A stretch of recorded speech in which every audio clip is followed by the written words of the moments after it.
นี้สิพาทุกคนขับรถ D-Max ในวันนี้เนาะครั้งแรกผมรู้สึกเป็นแนวใดก็มาติดตามตรงกันเลยเสียงเพลงโอเค let's go ไปเลยก็สิเป็นคลิปสั้นๆมื้อนี้สิครับได้โอ้ขอโทษหลายๆเมื่อกี้นี่เกิดปัญหาไม่รู้เสียงบ่มีไปกันต่อทุกคน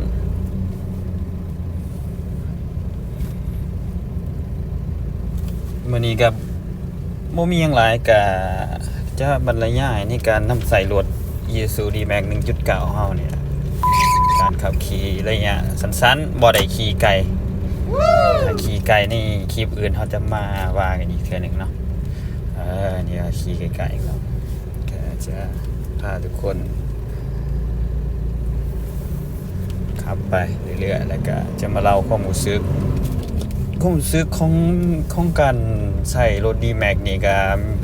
เฮาก็จะได้ขับมาในช่วงเวลานึงเลยแหละแต่เฮาก็กำลังมาถ่ายช่วงเวลานั้นก็เกือบเป็นปีเลยแหละกำลังมาถ่ายรีวิวการขับขี่ของรถกระบะ Isuzu D-Max 1.9 Highlander ของประเทศลาวเฮามันเพิ่นก็มีวางจำหน่ายตามศูนย์ของเพิ่นนั่นแหละ Isuzu ปัจจุบันนี้ปี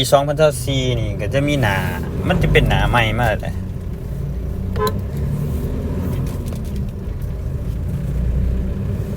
เห็นเพื่อนพร้อมงานเคยเห็นเรียงทำกันก็เลยทักทายกันน้อยนึง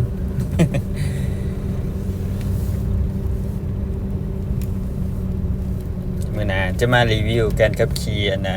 ตั้งแต่เฮือนออกไปฮอดหม่องทำงานเนาะไปส่งลูกส่งเมียขับขี่ยามเช้าสภาพกลางถนนรถติดรถบ่ติดเนาะเฮาก็จะมาเล่าสู่กันฟังแต่ละมื้อเฮาก็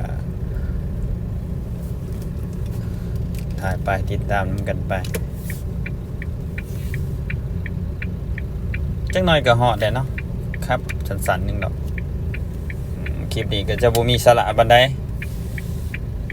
มีอยู่นิดๆบ่หลาย ไผเข้ามาก็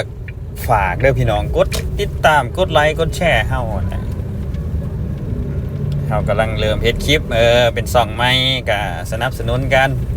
ติดตามกันไปบางทีมีเรื่องราวดีๆเฮาก็สิมาเล่าสู่กันฟังเพราะว่ามันก็จะติดพันกับความรู้ทั่วไปนั่นแหละแลกเปลี่ยนประสบการณ์ความรู้ความเข้าใจแต่ละคนการนำใส่รถบางที่ข่อยเอารถเขาไปศูนย์หรือว่าไปเช็คสภาพจังซี่นะรถเกิดปัญหาหยังติดขัดอันใดเฮาก็จะมาเล่าสู่กันฟังแลกเปลี่ยนบทเรียนกันคนที่ฮู้แล้วก็เงียบไว้เนาะผู้ส่วนคนบ่ฮู้คือจังข่อยแล้วก็พี่น้องเขามาเบิ่งเขามาหาส้มนี่บางทีเขาบ่ฮู้เขา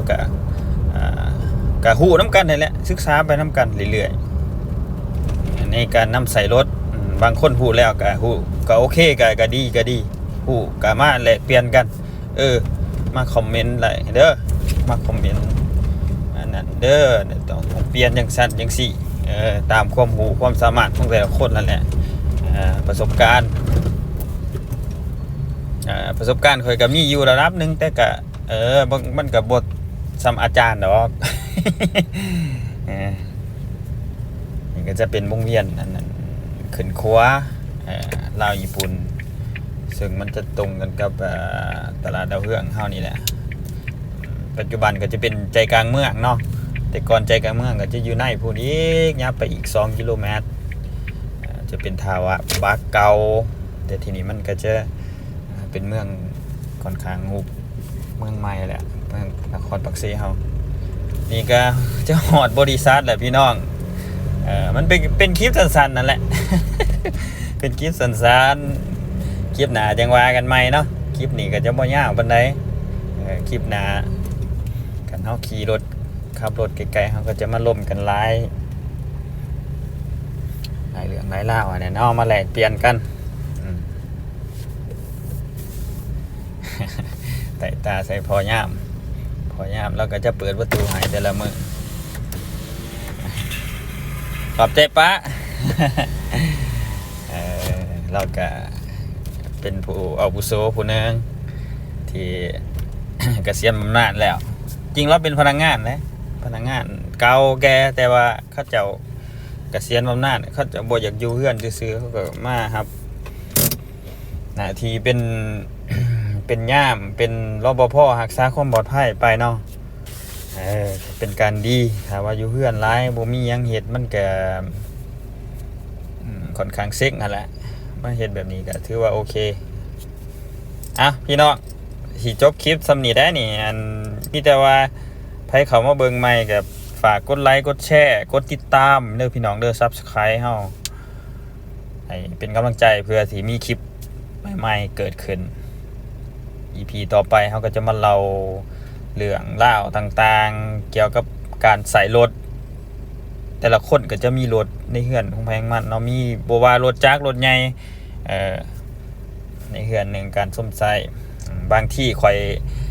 มีโอกาสได้ซ่อมแป้งข่อยซ่อมแป้งรถจักรก็ค่อนข้างว่าเป็นในระดับหนึงแต่ก็บ่เก่งเนาะเฮาก็จะมาแลกเปลี่ยนกันเพื่อเป็นน้ำใช้พี่น้องเป็นน้ำใช้อันสมมุติว่ารถเฮามีปัญหาเฮาซื้อเครื่องมือมาเฮาก็จะลองเบิ่งถ้าเฮาบ่ลองบ่ฮู้เด้พี่น้องทุกคนสามารถเป็นช่างได้ทั้งค่าอะไรแล้วก็ค่าไม้ค่ามือค่าโรงเรียนต่างๆเฮาบ่มีความรู้แล้วก็เฮาบ่มีเวลาเนาะบ่ตีพี่ๆน้องๆแล้วเฮาก็ต้องเข้าห้านเฮาแปลงบ่เป็นเด้แต่บัดนี้เฮาก็จะเป็นแนวทางอะไรมาเล่าสู่กันฟังมันเป็นแนวทางของ เฮาก็จะเป็นสร้างเองได้ในอนาคตใน EP หน้าคลิปหน้านี่ก็จะมาเล่ากันเรื่อยๆแหละบางทีข่อยได้มีเวลาได้รถจักรว่ารถใหญ่กับรถใหญ่เฮาเองนี่แหละได้รถจักรมาหรือว่ามีการซ่อมแปลงหยังต่างๆเฮาก็จะถ่ายคลิปลงแลกเปลี่ยนให้พี่น้องเห็นว่าซ่อมแปลงแนวไรจังไดเฮาก็จะมาแนะนำกันบางทีบ่ได้เว้าหยังหลายเด้อพี่น้องเด้อก็สิถ่ายคลิปไปเรื่อยๆถ่ายคลิปไปเรื่อยๆให้พี่น้องเห็นเองว่าต้องแปลงนะถ้าพี่น้องอยากฮู้บางทีเฮาบ่ได้เว้าเด้ในคลิปพี่น้องอยากฮู้ว่าอาการรถข่อยเป็นจังไดพี่น้องก็คอมเมนต์มาคอมเมนต์ในกล่อง YouTube เฮานี่ล่ะหรือว่ากล่อง Facebook ต่างๆที่เฮาสิเอาลงใน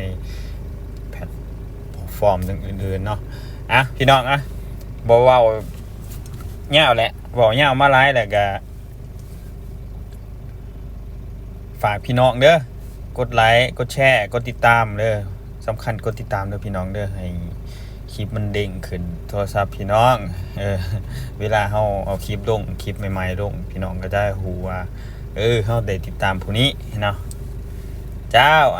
บ๊ายบายเด้อขอบใจได้หลายอย่าลืมเด้อพี่น้องเด้อกดไลค์กดแชร์กดติดตามเด้อบ๊ายบาย